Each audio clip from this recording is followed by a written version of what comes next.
De volta com o Educador em Entrevista, converso hoje aqui com o irmão Francisco. Irmão, gratidão pela participação conosco. Boa tarde. Boa tarde, Luciano. Boa tarde aos telespectadores. A satisfação é toda nossa. Bom, vários temas hoje, irmão. Eu queria começar aqui pelo livro, Calçadas da Memória. Primeiro falando um pouquinho a respeito da ideia, como é que surgiu e falar sobre o conteúdo desse livro, como é que foi a produção. Perfeito. Foi até uma grande surpresa para todos nós. Para você que está nos vendo, nós temos na cidade de Ribeirão Preto, nós temos 4 casas de acolhimento de pessoas em situação de rua. A mais antiga delas é a Casa Santa Dulce, dos pobres, que fica ali próximo à Avenida Brasil. Nós temos a Santa Terezinha, que fica no Tanquinho, nós temos a Santa Marta, que fica na Mogiana, e São Lourenço, que fica no centro de Ribeirão Preto. Então, são 4 casas, cada uma delas atendendo 50 pessoas, e com toda uma equipe técnica para dar esse suporte em todos os sentidos, como a gente faz nas casas também aqui na cidade de Batatais, A questão de cursos, de currículos, preparar currículo, documentação, colocação de mão de obra no emprego, etc. Tal. Mas também tem outros projetos que se desenvolvem de música, de leitura, de outros atividades para eles que estão nas casas, principalmente às vezes nos finais de semana.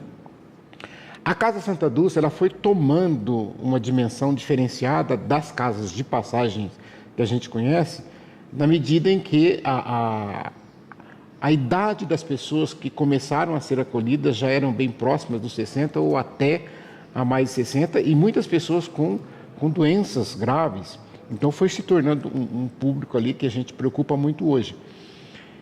E nós fizemos a Casa Santa Dulce, juntamente com a Fundação do Observatório do Livro em Ribeirão Preto, de um grande amigo nosso conhecido, que é o Galeno Amorim, todo mundo conhece, na região, e que essas pessoas que faziam parte desta fundação começaram a visitar a Casa Santa Dulce no sentido de fazer um trabalho de leitura.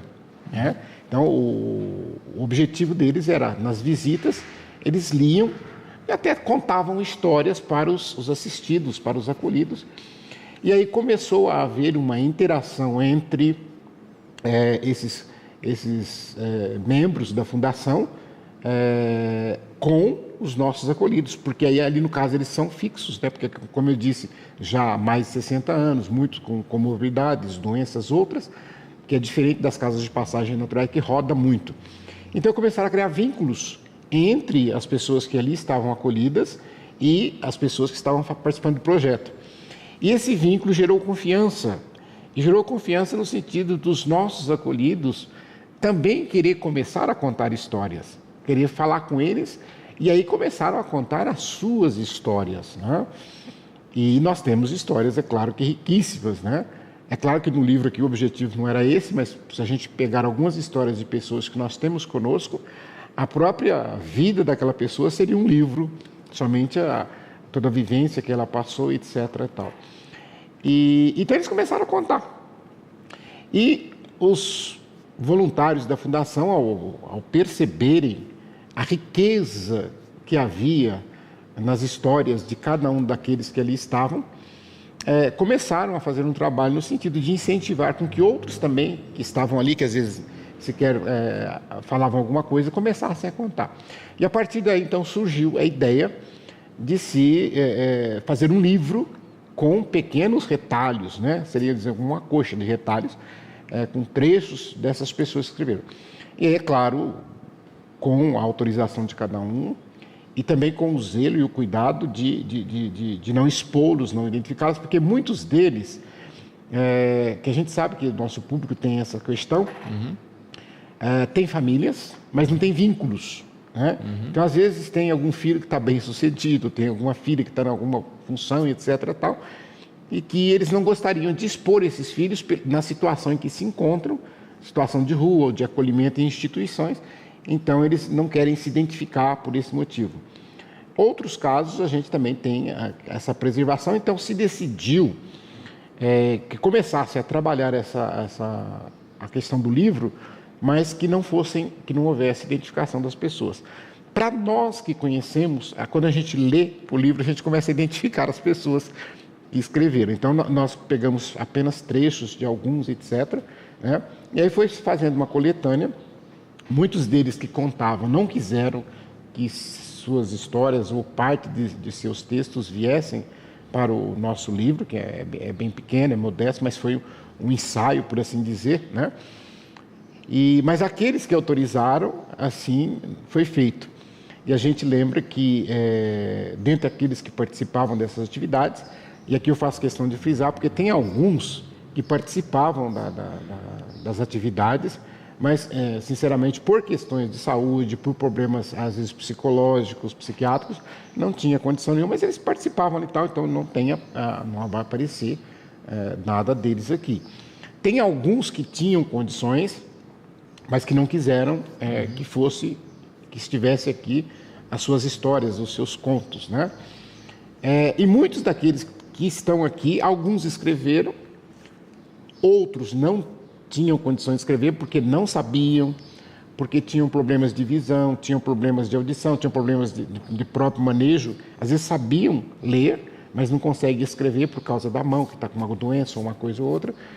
Então, tudo isso foi levado em consideração. Então, quando nós fizemos o lançamento do livro, houve uma coisa interessante, porque aí nós fizemos uma mesa para os autógrafos, né? E as pessoas passavam, as autoridades que estavam ali naquele momento do lançamento, o próprio Galeno Amorim, presidente da fundação, vereadores, secretários municipais, etc. E alguns assinaram, mas foram pouquíssimos que conseguiam, que sabem assinar. E eles assinaram. Eu trouxe um de presente para você, que vai ficar aqui na Educadora. Para nós isso é uma marca, é uma vitória muito grande, né? Porque eu vi lágrimas, ele até é do Rio Grande do Norte, um potiguar, né? E ele estava tão eufórico antes do lançamento, antes da cerimônia propriamente dita de lançamento, que ele já queria ficar sentado na mesa para os autógrafos ali. Não, calma, espera. E foi muito bonito. Esta imagem eu tenho registrada em foto. Estava eu e o padre Germano, e nós com o livrinho nós fomos coletar o autógrafo dele, né? E ele começou a chorar, né? Ele chorava e olhava para o livro, olhava para nós e falava assim: mas gente, eu nunca imaginei que eu fosse ser autor de um livro, que eu fosse dar um autógrafo, né? Então isso tudo não se discute questão de qualidade de texto, etc, nada disso, mas o significado que tem para aquelas pessoas que ali estão, né? E para nós que pudemos participar, para que isso fosse propiciado a eles, a gente costuma dizer assim: isso não tem preço, né? Eu queria agradecer, então, é claro, o Galeno Amorim, porque prontamente nos atendeu para esse projeto, né?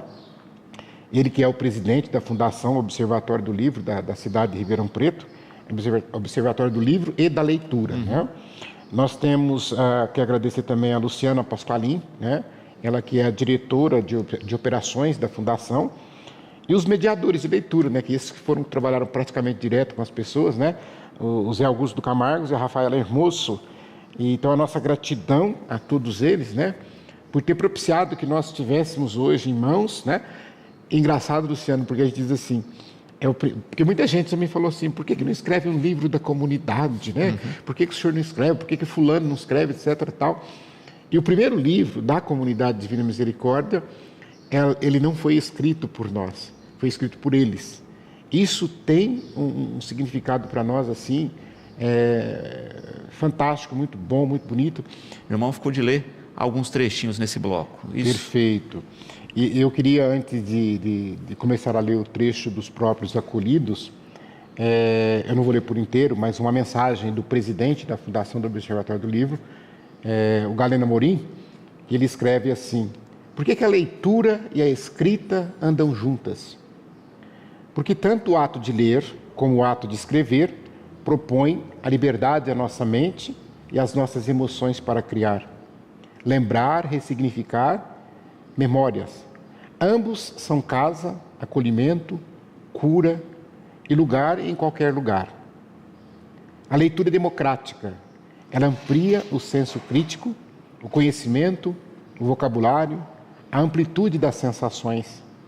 A escrita é a comunicação de tudo isso para si e para o mundo. Juntas, desagam em benefícios para o corpo para a mente e para o coração. Eu sou escritor, mas também sou leitor. A leitura me jogou para a escrita, e é com essa composição que dou boas-vindas a esses novos escritores. Então, ele acolhendo esses novos escritores, um lançamento que é feito pela sua fundação em Ribeirão Preto, esses escritores que ele diz, todo e qualquer escritor, novato ou veterano, estreante ou consagrado, deseja do fundo do coração que seu livro seja publicado. Não conheço um único entre os meus amigos autores, seja no Brasil ou no exterior, desconhecido do público ou consagrado, que não rasga consigo este sentimento. Na verdade, não se vê a hora de receber pelo correio os primeiros exemplares impressos. Isso quando são impressos, uma vez que os e-books vieram para ficar. O que demonstra que o momento da publicação da obra, que é quando ela vem à luz, é um instante de pura alegria na vida do escritor. Portanto, um viva especial a toda essa gente da escrita, que faz da palavra e beleza de exprimir emoções, sentimentos, memórias e sonhos. Galeno Amorim, escritor e presidente do Observatório do Livro. Então, quando a gente vê, primeiro ele faz essa homenagem para os nossos, né? E segundo, com palavras tão sábias de um verdadeiro poeta, falando da importância da escrita, da importância da leitura, quando na verdade a gente sabe que elas estão sendo deixadas de lado por grande parte das pessoas, né? As pessoas não gostam de ler, as pessoas sempre estão procurando resumir, elas sempre estão procurando alguém que já leu para passar para elas o que significa aquilo, então elas não estão perdendo a oportunidade. E um detalhe importante que eu falo, vocês devem também, principalmente você que trabalha muito com a cultura, ver a dificuldade e a tristeza que eu sinto quando às vezes nós temos entre nós colaboradores, às vezes parceiros, então pessoas que a gente contratam para executar as suas funções no dia a dia. E eu trabalho com diversas áreas do conhecimento, principalmente da área social, assistente social, psicóloga, etc. e tal. E a gente percebe a dificuldade, Luciano, dessas pessoas em escrever um ofício. Exatamente. Em fazer um relatório. E às vezes quando fazem, eu costumo dizer que elas me dobram o trabalho. Porque como compete a mim, às vezes, assinar o ofício, o relatório, e infelizmente eu sou um pouquinho perfeccionista, e aí a gente começa a ver erros tão crassos que eu entendo que aqueles erros ali significam a falta da leitura. Porque a melhor maneira de se aprender a escrever correto é lendo. E as pessoas não gostam de ler. Então eu acho assim, quando ele fala isso aqui no sentido de se resgatar isso, eu acho de uma importância muito grande. Exato. E eu vou ler algumas passagens aqui de alguns. O primeiro deles aqui fica na página 20 do livro, né? Esse é um dos maiores textos que tem, é uma página apenas, mas eu digo assim, porque os outros são bem pequenos, mas ele diz assim: às vezes o recomeço é tão difícil, mas sabendo que o cair é do homem e o levantar é de Deus. Quando a equipe médica falou comigo que eu tinha de fazer outra cirurgia no meu quadril, quase desisti. Mas sabendo que era para o meu bem, eu aceitei. Acredito que com a graça de Deus vou conseguir. Já cheguei até aqui com tantas dificuldades, com tantas lutas, com tantas perdas de familiares, por motivos de saúde. Mas Deus é muito bom para a minha vida. Hoje mesmo, sabendo que está difícil com essas lutas, uma hora estou de pé, mas nada como um dia atrás do outro. Uma hora estará bom, outra ruim. Mas graças a Deus, estou no caminho certo. Lembrando que só depende de mim e de Deus. Espero que chegue logo, que chegue mais rápido. O meu objetivo é a minha casa, ou um lugar que eu tenha liberdade para recomeçar uma outra família e viver daqui para frente, recuperar o que eu perdi, resumindo, ter uma vida nova com a graça de Deus, um novo começo. Então, quer dizer, a gente vê aqui, eu conheço a pessoa, a gente não identifica, obviamente, mas que perdeu tudo. E não venha querer fazer julgamento porque a pessoa perdeu tudo. Ela simplesmente perdeu. E alguns perdem pelos mais diversos motivos possíveis. Seja uma decepção financeira, seja uma decepção amorosa, seja uma doença grave, seja, às vezes, um crime no momento que se comete no momento assim, nervoso, bravo, alguma coisa assim nesse sentido. E a pessoa, então, ela vai ao chão, como ele disse aqui. E ela realmente perde tudo. E aí depois esse começar a reconstruir e passar por onde estão passando, com pessoas totalmente estranhas, com pessoas que às vezes podem até as pessoas pensar que representam perigo. Não podemos também ser inocentes e dizer que não há interesses, outros e etc. Então, aí você vê a pessoa encontrou ali alguém que pôde ouvir, alguém que conversou com ela, alguém que valorizou, e ela resgata dentro de si esse sonho de reconstruir novamente a sua vida. Nós temos, esse não está aqui no livro, mas é um caso muito meticuloso. Nós temos um caso lá de uma vítima de tráfico de órgãos e que está totalmente traumatizada, né? A gente conversa com ela, tudo, etc., os técnicos, a psicóloga, tudo, para fazer um trabalho realmente de... Agora a preocupação já é com a saúde psicológica, porque fica. Quer dizer, então, uma vida foi completamente destruída.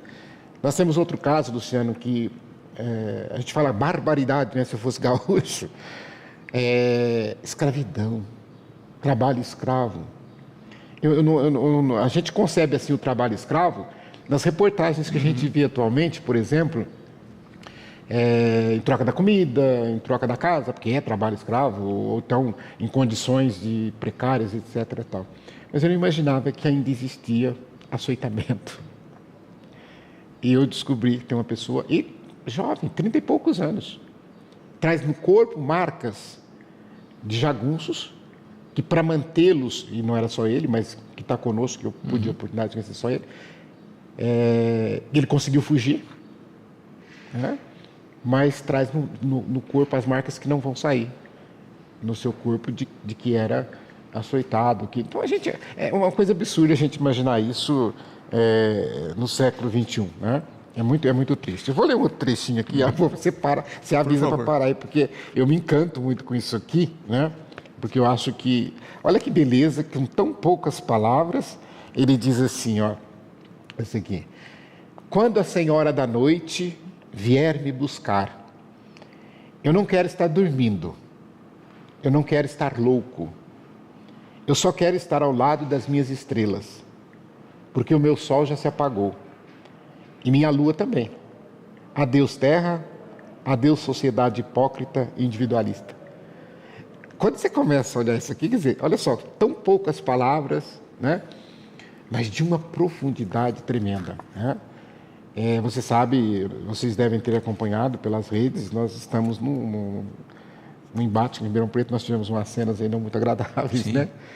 Porque não que a gente está do lado de cá e o outro está do lado de lá, nós temos que pensar que nós estamos todos do mesmo lado.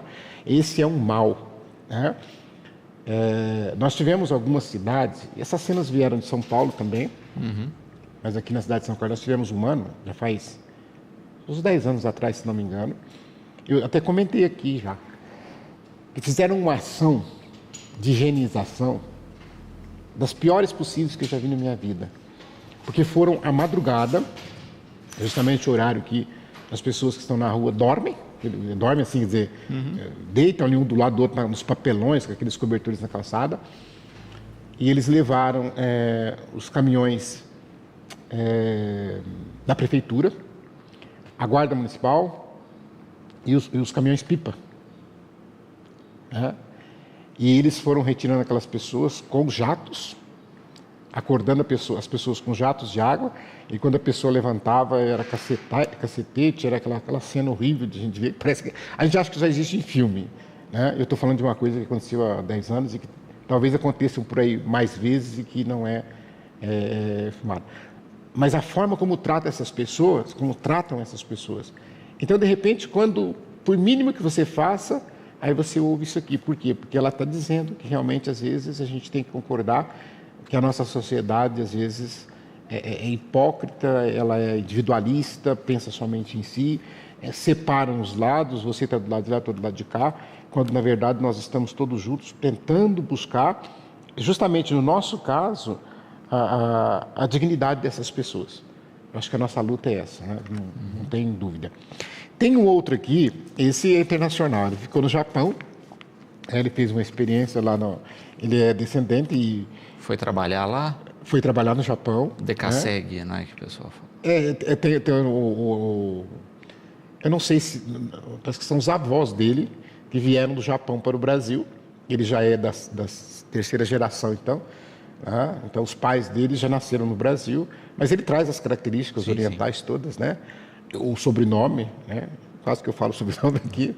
Mas se falar também de japonês, não teria problema. E ele, então, foi para... viveu parte aqui, depois foi para lá e depois retornou. E ele escreve assim, ó: fiquei 21 anos no Japão, trabalhando com peças de carro. Morava sozinho. Lá é melhor que o Brasil. Não tem bandidos. Lá é bom de morar. Mas tenho familiares no Brasil. Mas como não estou trabalhando, fiquei sem lar. Eu achei tão interessante, né? Primeiro, a comparação que ele faz, né, em relação a uma sociedade, eu não diria mais civilizada, eu diria mais desenvolvida, no aspecto tecnológico, no aspecto industrial, cultural. A gente sabe que a cultura japonesa é uma das mais ricas que nós conhecemos. E, de repente, em comparação com o país onde nós vivemos, que tem uma cultura, assim, embora muito diversificada, rica também, riquíssima, não podemos dizer isso, mas que ainda está um pouquinho atrás de outras culturas que em questão de valores, né? Eu cito, por exemplo, porque como ele é idoso, esse senhor já tem mais de 60 anos, está numa casa onde a maioria, quase a totalidade, são idosos, e a gente sabe, a gente conhece, quando eu vejo quando ele fala de Japão, o respeito e a reverência que a cultura, a tradição japonesa tem para com as pessoas de mais idade. E aí a gente vê aqui no Brasil um pouquinho o contrário, né? Hoje nós enfrentamos um problema seríssimo em relação às pessoas idosas, porque simplesmente a nossa sociedade não se preparou e ela não sabe o que fazer com os idosos. Então, a falta de políticas públicas em todos os níveis.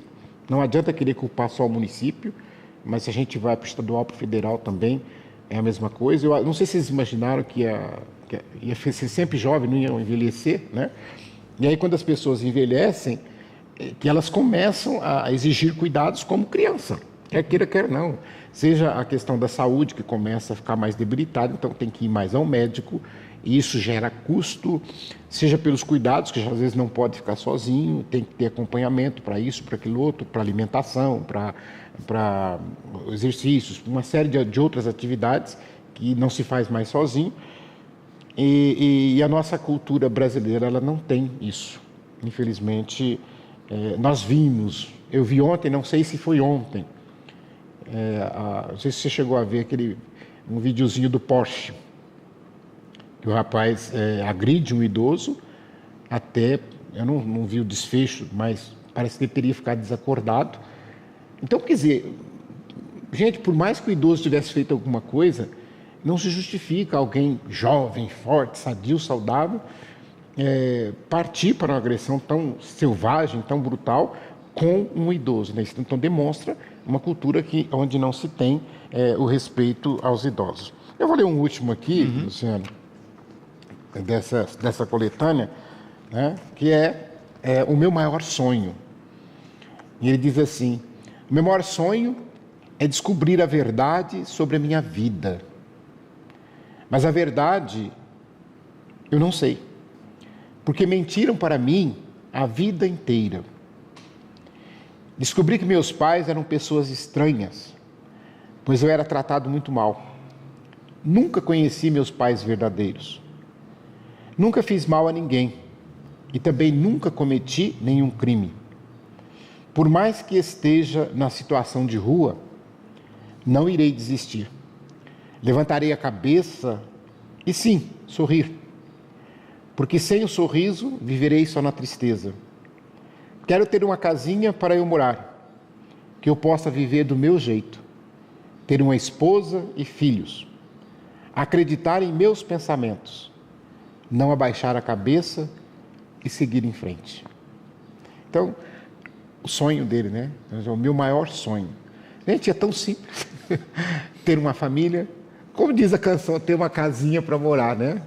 Irmão, falando um pouquinho, né? Tem sido comentado aqui nas mídias a respeito de uma aproximação, não é, da Igreja Católica Apostólica Romana com a Ortodoxa, e um dos pontos seria a colocação de uma data fixa da Páscoa, não é? Como é que o irmão tem acompanhado isso, né? E por que a diferença entre as duas igrejas? Bom, vamos lá. É bom a gente, antes de entrar propriamente na questão de mudar a data, porque é um assunto bem simples de se entender, mudar a data, né? A gente já fala isso aqui. Mas se a gente voltar na história, para que nós possamos entender isso, né? Na igreja primitiva, então, nós tínhamos a igreja primitiva, a igreja de Jesus Cristo, a palavra una, única para o mundo inteiro. E a civilização da época romana, também grega, então, quer dizer, foi se espalhando por aí. A partir do Império Romano, porque era o Império Romano que dominava aquela região ali, da Turquia, da Judéia e tudo mais. E vinha até a Europa. E quando, então, surgiu, a igreja, era única. Mas nós tivemos um cisma no ano de 1054, né, entre o patriarca de Constantinopla e o Papa. E houve ali uma excomunhão recíproca, né? Um excomungou o outro para lá e para cá. E a partir dali, de 1054, então, dividiu-se a igreja, que era una, né? E aí nós tivemos aqueles que ficavam ligados ao Papa, então, a igreja católica, apostólica, romana, que nós temos até hoje, e os orientais, né, com o patriarca de Constantinopla, então, criaram a igreja ortodoxa. As duas igrejas são cristãs, as duas igrejas têm a mesma tradição apostólica, as duas igrejas têm a mesma fé em Jesus Cristo, na Trindade, na Virgem Maria, nos santos e etc. e tal. Tanto é verdade que existem santos que são cultuados, venerados, tanto na igreja ortodoxa como na igreja católica. Nós poderíamos citar inúmeros deles, né, principalmente antes do século IV. Então, ou seja, mas aí houve essa cisão, então ficou a igreja ortodoxa para um lado e a igreja católica para o outro. E isso foi, assim, não tinha diálogo. E esse diálogo vai acontecer pós-concílio. O Papa Paulo VI vai encontrar-se com o patriarca Atenágoras. Essa imagem, ela é famosa porque rodou o mundo inteiro na época. Mas aí também, para entender, Luciano, eu preciso fazer uma outra coisa. A igreja católica, tá, da qual nós fazemos parte, ela é composta de 24 outras igrejas, né? É claro que a gente fala muito mais da igreja romana porque ela é a maior e ela que ocupa grande parte do Ocidente, tem muito mais influência, mas nós temos a igreja copta, a igreja bizantina, a igreja ucraniana, nós temos várias igrejas que são chamadas igrejas orientais, mas elas estão em comunhão com o Papa, pertencem à igreja católica. Tanto é que o credo que nós rezamos, quando a gente fala creio na igreja una, santa, católica e apostólica, a gente não usa a palavra romana. Você pode ir nas missas, nós não usamos a palavra romana, porque a igreja católica é uma só. E as pessoas confundem, então, às vezes, porque quando se fala dessa unidade, dessa ecumenismo, as pessoas pensam que é com as igrejas orientais. Não, as igrejas orientais, nós não fazemos ecumenismo, porque elas já são cristãs católicas como nós, e elas já estão em comunhão com o Papa. As igrejas ortodoxas não estão em comunhão com o Papa. Seja a igreja ortodoxa russa, a igreja ortodoxa da Turquia e de tantos outros países que têm as igrejas ortodoxas. No Brasil nós temos também inúmeras igrejas ortodoxas. E agora, então, o que aconteceu? O patriarca deles, patriarca Bartolomeu, e o Papa Francisco, então, sempre eles estão juntos, eles participaram do Concílio Vaticano II, então esse diálogo ecumênico com eles sempre existe. E o Papa Francisco, no mês de janeiro, na semana que antecede ao dia 25 de janeiro, que é a conversão de São Paulo, tem a Semana de Oração pela Unidade dos Cristãos, que é feita no Hemisfério Norte. Presta atenção, eu falei Hemisfério Norte para você entender porque isso vai influir daqui a pouco na explicação em relação às datas. Então, no Hemisfério Norte se celebra essa Semana de Oração pela Unidade dos Cristãos em janeiro. Nós aqui do Hemisfério Sul, né, nós celebramos a Semana de Oração pela Unidade dos Cristãos no pós-Pentecostes, depois da solenidade de Pentecostes. Acontece que, nessa semana, então, o Papa Francisco tomou a iniciativa de fazer um convite para que a data da Páscoa fosse unificada. Por quê? Porque a Páscoa católica romana, das igrejas aqui orientais também, né? Não só a romana, mas poderíamos dizer de todas as igrejas católicas, ela tem uma data que não coincide exatamente com a data que os ortodoxos celebram a Páscoa. Já explico por que é diferente. Mas é bom a gente entender, então, que este ano de 2025, por incrível que pareça, vai coincidir o mesmo dia da Páscoa dos ortodoxos com a Páscoa dos cristãos, né? Então, não confundir com Páscoa judaica, não vamos falar disso aqui, porque senão confunde mais. Mas a Páscoa dos ortodoxos, ela é baseada num calendário juliano, e a Páscoa nossa é o calendário gregoriano, que é o calendário que mais temos, que se usa no Ocidente. Muito bem. E o Papa Francisco está tão disposto que ele disse, olha, a data que vocês quiserem eu aceito, não vou impor nada, não vamos sentar numa mesa para negociar uma data de consenso, não. Se vocês falarem que vai ser a data que vocês celebram, a gente vai aceitar, e aí a igreja cristã no mundo teria uma única data para celebrar a sua Páscoa. Aqui eu faço um parênteses por minha conta, e é bom nós fazermos isso, para relevarmos também a importância dos nossos irmãos protestantes, porque alguém poderia dizer, mas também são cristãos, também creem na ressurreição do Cristo, sim, né? Só que os nossos irmãos protestantes, ou como a maioria chama de evangélicos, eles não têm essa tradição que nós católicos temos de celebrar em dia específico a Páscoa. Eles não têm isso, né? É claro que eles... Então, por exemplo, para nós cristãos católicos, a Quaresma, a Sexta-feira da Paixão, elas têm um significado muito grande, que ali já está no ápice da Vigília Pascal e da própria Páscoa, né? Eles não vivem isso, né? Claro que eles creem na ressurreição, que eles celebram, que tal, mas eles não têm assim como nós temos, assim. Para o Natal também a mesma coisa. E aí é interessante nós lembrarmos aqui, o calendário juliano, eu até anotei para não pecar nas datas, é o mais antigo. Por quê? O próprio nome Juliano vem de Júlio César, que era o imperador romano. No ano 46 a.C., então, ele vai instituir esse calendário. Só que esse calendário depois, ele foi usado, olha para vocês verem, mais de 1 milênio e meio. Né? Porque eu estou falando de antes de Cristo já tinha esse calendário. E ele passa por todo esse período da cristandade, etc. E tal. E depois, a gente vai ver só no ano 1582, é que um papa chamado Gregório, daí o nome gregoriano, tá? Ele vai criar um outro calendário corrigindo, ainda ficou algumas coisinhas, mas ele corrigiu alguns erros do calendário juliano, né? Porque, e aí já uma das coisas que ficou aí, entre aspas, né, a datação do próprio nascimento de Cristo, né? Que influi, como é que é a nossa contagem de anos no Ocidente aqui? Quando eu digo, nós estamos no ano 2025, mas 2025 do quê? Do nascimento de Cristo. Né? Tem outras civilizações que estão contando 5 mil anos, 6 mil anos, etc. e tal. Mas aqui tem um detalhe interessante, porque depois nós tivemos um imperador chamado Augustus, e ele cria um mês para homenagem a si mesmo, né? Homenagear um mês, o imperador, ele mexeu no calendário. Então houve também ali, isso foi acho que poucos anos depois, do calendário juliano ter sido implantado, 8 anos depois de Cristo. Então, quer dizer, não deu nem 50 anos, né? Então, o imperador Augusto já mexeu para colocar o mês de agosto, então, em homenagem a Augustus. Então, quer dizer, tudo isso pode parecer que não, né? Se vocês olharem cientificamente falando, vocês vão ver lá, a gente fala 365 dias, a gente arredondou. Porque lá tem, depois de 65, tem vírgula, 2, 3, alguns decimais, algumas casas decimais. Então, para um ano, essas casas decimais não faz diferença nenhuma.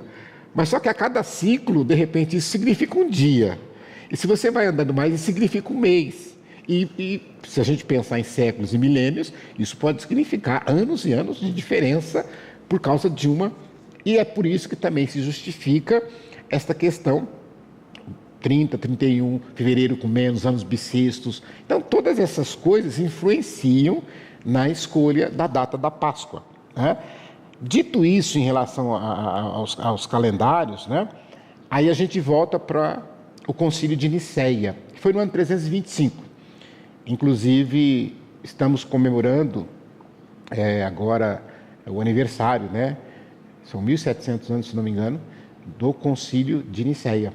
Ou seja, foi neste concílio que se definiu o primeiro credo apostólico, que é toda a fé cristã, e depois, no ano de 381, no Concílio de Constantinopla, vai então também se fazer um acréscimo para explicar melhor a Trindade, essas coisas todas da fé, que envolve a Páscoa, porque a ressurreição de Cristo, Páscoa para nós é a ressurreição de Cristo, e é isso que estava se discutindo. E foi justamente nesse concílio que vem a proposta de escolher a data da Páscoa, porque até então, na igreja primitiva, não se tinha uma data fixa ali, quando é que vai celebrar a Páscoa ou quando não vai. Então, quando neste concílio de Nicéia, se decide que vai se escolher uma data para celebrar a Páscoa. E engraçado porque aí então entra, quando nós viemos o ano passado aqui, falamos do Natal, nós falamos de solstício, né? Que é lá no Natal. Agora aqui nós vamos falar do equinócio, né? O que significa o equinócio? Então tem o equinócio, o solstício é de inverno e verão, né? Agora, quando eu falo do equinócio, essa palavra é equi, ela já vem de igualdade, de ser igual, eu estou falando do equinócio de primavera e equinócio de outono. E é justamente hemisfério norte e hemisfério sul.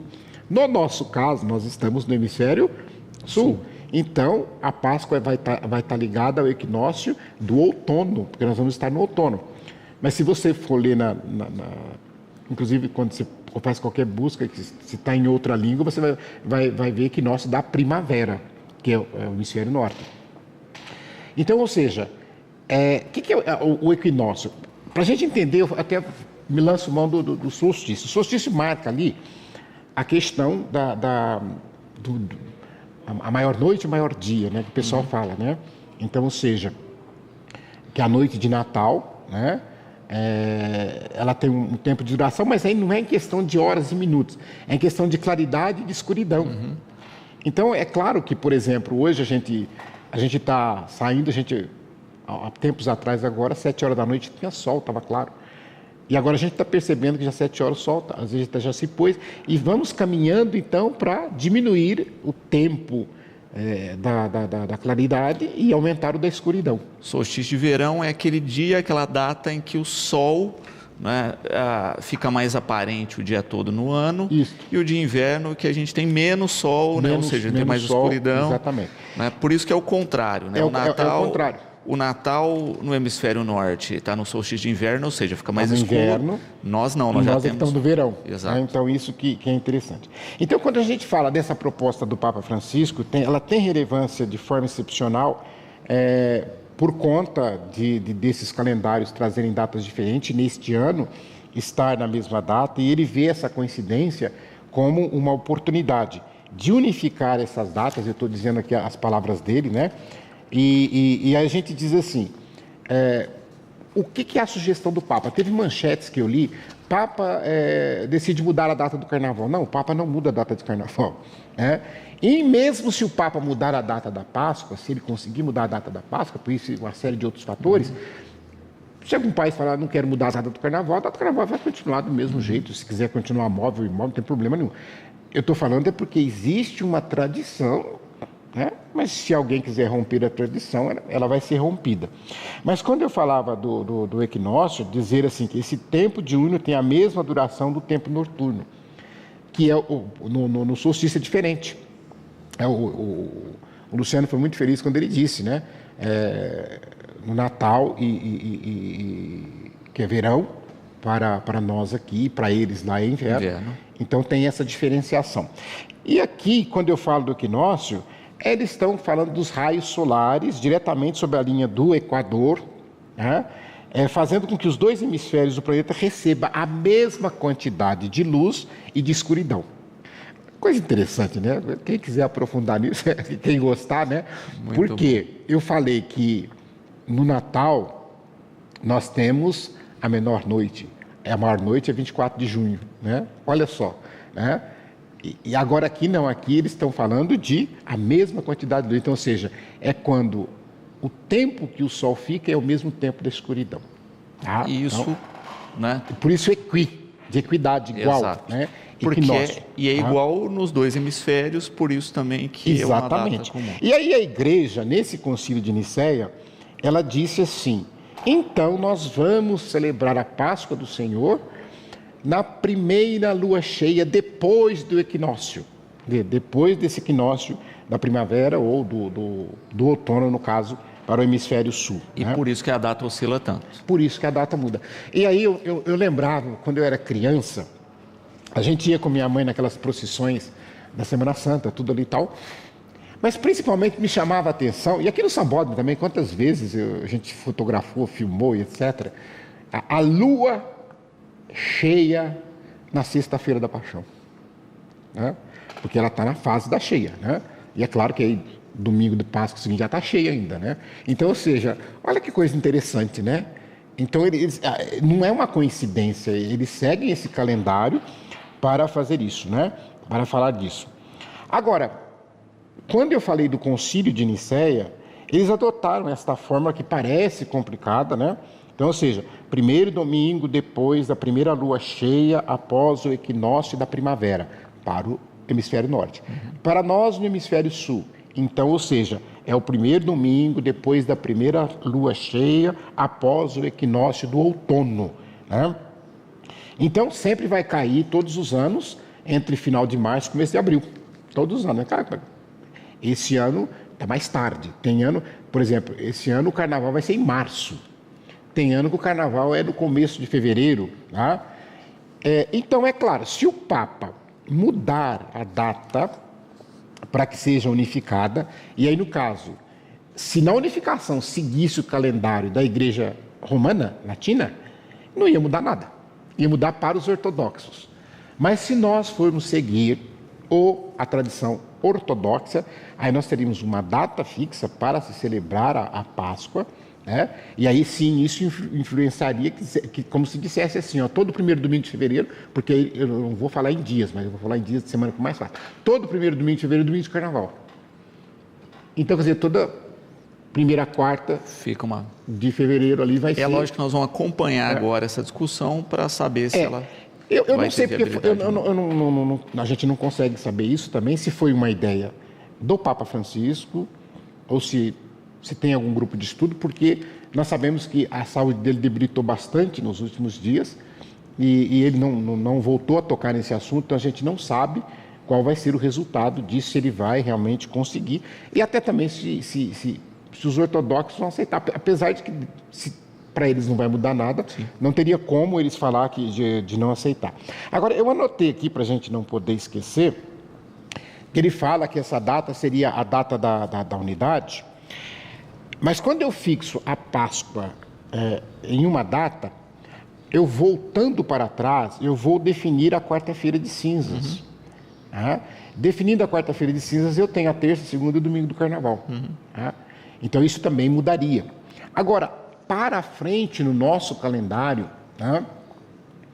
porque nós diríamos assim, então, eu contando aqui do carnaval, eu vou ter 47 dias para chegar na Páscoa. Por quê? Porque seriam 40 dias da quaresma, chego no domingo de Ramos, e aí depois tem aquela semana que a gente chama de Semana Santa, e aí eu celebro a Páscoa.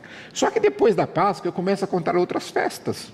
Né? Então, primeiro... Que também seriam fixadas que elas também, atitude. Por exemplo, a Ascensão do Senhor. Tem ano que cai começo de maio, tem ano que cai final de maio. Por quê? Porque ela é celebrada 40 dias depois da Páscoa. Se a Páscoa for fixada, vai fixar também essa data. É claro que eu lembro que no Brasil se transfere para o domingo seguinte, porque geralmente às vezes 40 dias cai dia de semana. Geralmente uma quinta-feira se transfere para o domingo. 50 dias, que seriam 49, 7 semanas, 7 vezes 7, 49, mais os 50 caindo, que é o Pentecostes, a solenidade de Pentecostes. Então, o domingo de Pentecostes ele também seria alterado. A solenidade da Santíssima Trindade também seria alterada. A festa de Corpus Christi, que a gente sempre cai numa quinta-feira, e se vocês lembram, cada ano ela cai numa data diferente.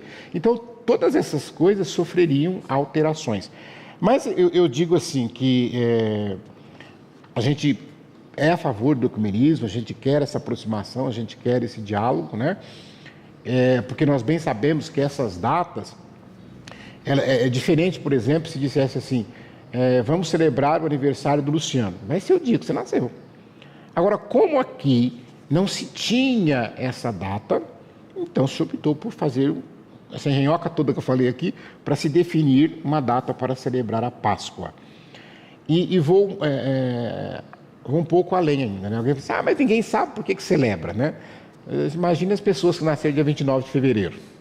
Como é que ela celebra o aniversário? Não celebra dia 29. Eu tinha 28, dia 1º de março, por quê? Porque não tem dia 29. Ah, não, depois de certa idade é só no dia 29 a cada 4 anos. A cada 4 anos. Para contabilizar mesmo. Eu já estou nesta, viu? E aí depois o Papa também, ele faz um elo muito interessante. Nós estamos celebrando este ano na Igreja Católica, claro que muitos não sabem, mas os católicos teriam obrigação de saber, o Jubileu da Encarnação. Né? O que é um jubileu? Um jubileu está lá no Antigo Testamento, tá? Em que o judaísmo estipulava que era o ano da graça. E eles faziam de 50 em 50 anos, tinha um ano da graça. E no ano da graça se perdoava pecados, se perdoava dívidas, se libertava quem estava preso, principalmente os presos por dívidas, que tinham muito naquela época. Esse ano da graça se libertava escravos, esse ano da graça se descansava a terra. Então era o ano da graça, o ano da bênção do Senhor. E depois a igreja, ela também no século IV, ela definiu que não seria de 50 em 50 anos, porque é muito tempo, né? Tem gente que não ia viver, ainda mais a expectativa de vida naquela época, né? Tem gente que não ia viver nem um jubileu na vida. E aí, então, definiram que fariam jubileus de 25 e 25 anos. Né? Eu, por exemplo, já vivi o jubileu de 75, de 2000, e agora eu vou viver o 3º jubileu. E vou viver com toda a graça de Deus, porque o próximo eu não vou estar aqui. Não vou estar aqui em 2050, né, que é o próximo jubileu ordinário da encarnação. E aí, primeiro, só para fazer um parênteses aqui, eu vou viver um jubileu ainda, sim, mas é o da Redenção 2033, que não é ordinário, tá? Que é o jubileu da morte, paixão e ressurreição de Jesus. Mas voltando então nas histórias dos jubileus, de 25 e 25 anos, o que nós celebramos num jubileu? Alguém pergunta, falei que faz todas essas coisas, perdão, misericórdia, reconciliação, libertação de escravos, libertação de presos, perdão das dívidas e etc, descanso da terra, etc, etc. Mas o que nós celebramos? O jubileu da encarnação. O que é a encarnação de Jesus Cristo? Que fala quando ele vem à Terra, então do seu nascimento. Então, ou seja, eu estou celebrando o jubileu da encarnação. E o Papa, então, juntou todas essas coisas, né? A coincidência da Páscoa das duas igrejas, ortodoxa e católica, serem no mesmo dia esse ano, que é 20 de abril, ele juntou este fator de estarmos celebrando o jubileu da encarnação de Jesus Cristo e que esse jubileu manda a gente reconciliar, perdoar, reaproximar-se das pessoas, e é isso que o Papa está falando. Inclusive, eu faço parte da comissão arquidiocesana do jubileu, e quando a gente lê a bula do Papa e outros tantos documentos sobre o assunto, são tão atuais, Luciano, porque ele vai dizer, primeiro, olha, presta atenção no que eu vou falar. Quando ele fala do descanso da terra, a campanha da Fraternidade desse ano está falando sobre a ecologia integral. Olha que coisa linda, ecologia integral. Né? Nós estamos destruindo a nossa casa e as consequências estão começando a serem sentidas. Segundo, o Papa pede para as nações ricas, né? Perdoar, se não todo, pelo menos parte da dívida dos países pobres. Gente, alguém fala, não, mas não tem como perdoar. Eu sou da época que dizia que a dívida do Brasil era impagável. Você lembra a história do FMI, não sei o quê? A gente ficava imaginando, né? Vão roubar o nosso país, a nossa terra. Tinha gente que falava, tá vendo um pedaço do Brasil que paga a dívida, etc. E tal. Quando o Papa fala isso, ele está querendo dizer o seguinte, e se a gente comparar as pessoas físicas, talvez ficasse mais fácil de entender. Mas, por exemplo, pega um paísinho pobrezinho lá da África, tal, que tem não sei quanto de dívida. Se os Estados Unidos perdoassem essa dívida, não faria nem cosquinha diante do que eles têm. É isso que o Papa está chamando a atenção.